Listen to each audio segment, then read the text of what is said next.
Bismillahirrahmanirrahim. Assalamualaikum warahmatullahi wabarakatuh. Perkenalkan, nama saya Syifa Agnia dengan NPM 19011818134, Fakultas Ekonomi dan Bisnis, Prodi Akuntansi. Pada hari ini saya akan mempresentasikan penelitian skripsi saya yang berjudul Pengaruh Moralitas Individu Terhadap Kecurangan dengan Budaya Etis Organisasi sebagai Variabel Moderasi. Baik, selanjutnya dimulai dari latar belakang yang didukung oleh beberapa fenomena seperti yang dilansir pada financialbusiness.com. Menurut Koordinator Indonesian Corruption Watch, Adnan Topanhusodo menjelaskan bahwa sepanjang 2020 pihaknya mencatat ada 61 kasus penindakan tindak pidana korupsi, yakni 28 kasus pada BUMN dan 33 kasus pada BUMD. Dari kasus-kasus yang ada, 4 pola korupsi kerap terjadi di BUMN dan juga BUMD, dan tindakan tersebut dapat menyebabkan kerugian negara seperti praktik suap menyuap, penggelapan dalam jabatan, dan gratifikasi. Pola-pola itu sering ditemukan pada PT Asuransi Jiwasraya dan juga Asabri. ICW menggarisbawahi 2 masalah utama yang menyebabkan terjadinya korupsi yang terjadi di lembaga pengelola aset publik, yaitu yang pertama tekanan politik, dan yang kedua adalah masalah tata kelola internal, khususnya dalam aspek sistem kendali internal. Selanjutnya terjadi juga kasus korupsi yang diakibatkan oleh krisis moral, yaitu rendahnya kejujuran aparat negara yang menyebabkan terjadinya korupsi seperti yang dilansir pada harnas.co. Menurut pakar hukum pidana Universitas Trisakti Jakarta, Abdul Fikar Hajar, faktor krisis moral dan juga etika menjadi penyebab utama kejahatan korupsi yang terus marak, bukan karena efek jerah sebuah hukuman yang diberikan.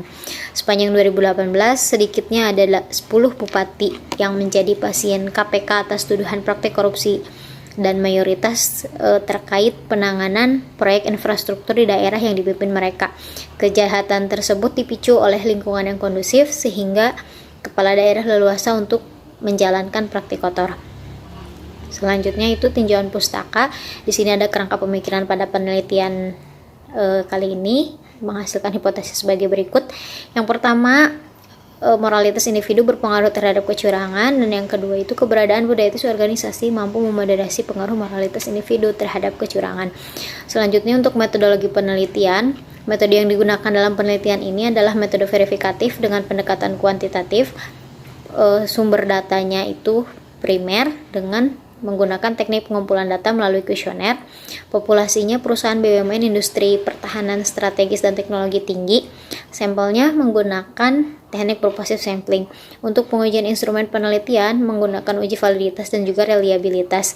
Dan rancangan penggunaan hipotesisnya menggunakan metode suksesif interval, uji asumsi klasik, analisis regresi sederhana dan moderasi, pengujian simultan dan parsial, serta koefisien determinasi. Selanjutnya, untuk hasil penelitian, sebelum melakukan uji asumsi klasik, semua instrumen dalam penelitian ini telah dikatakan valid dan juga reliable atau handal sehingga bisa melanjutkan kepada uji asumsi klasik.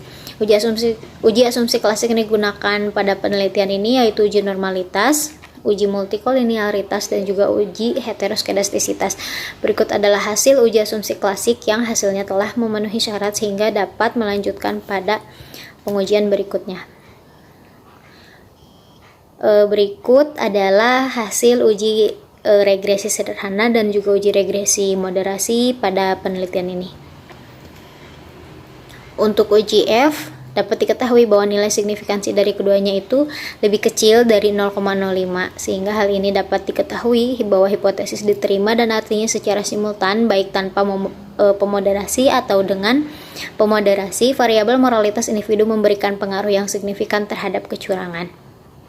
Untuk uji T tanpa moderasi dapat dilihat bahwa nilai signifikansinya lebih kecil daripada 0,05 sehingga dapat disimpulkan bahwa hipotesis diterima. Dan untuk uji T dengan moderasi bisa dilihat dari tabel bahwa nilai signifikansinya itu lebih besar dari tingkat signifikansi 0,05 sehingga dapat disimpulkan bahwa hipotesis tersebut ditolak. Untuk uji R-square, berdasarkan tabel yang ada, dapat diketahui bahwa variabel moralitas individu itu memberikan pengaruh sebesar 3,3%. Sedangkan variabel moralitas individu dengan dimoderasi oleh variabel budaya etis organisasi memberikan pengaruh sebesar 4,4%. Dilihat dari kedua model di atas, menunjukkan bahwa terjadi peningkatan sebesar 0,011. Selanjutnya, kesimpulan pada penelitian kali ini yaitu moralitas individu berpengaruh signifikan terhadap kecurangan. Artinya semakin tinggi moralitas seseorang, maka kecurangan akan semakin rendah. Budaya etis organisasi tidak mampu memoderasi pengaruh moralitas individu terhadap kecurangan. Artinya, semakin baik ataupun semakin buruk budaya etis di sebuah organisasi tidak mampu memoderasi pengaruh moralitas individu untuk menurunkan tingkat kecurangan yang terjadi. Alhamdulillahirabbil alamin. Sekian presentasi yang dapat saya paparkan pada hari ini. Saya ucapkan terima kasih. Wassalamualaikum warahmatullahi wabarakatuh.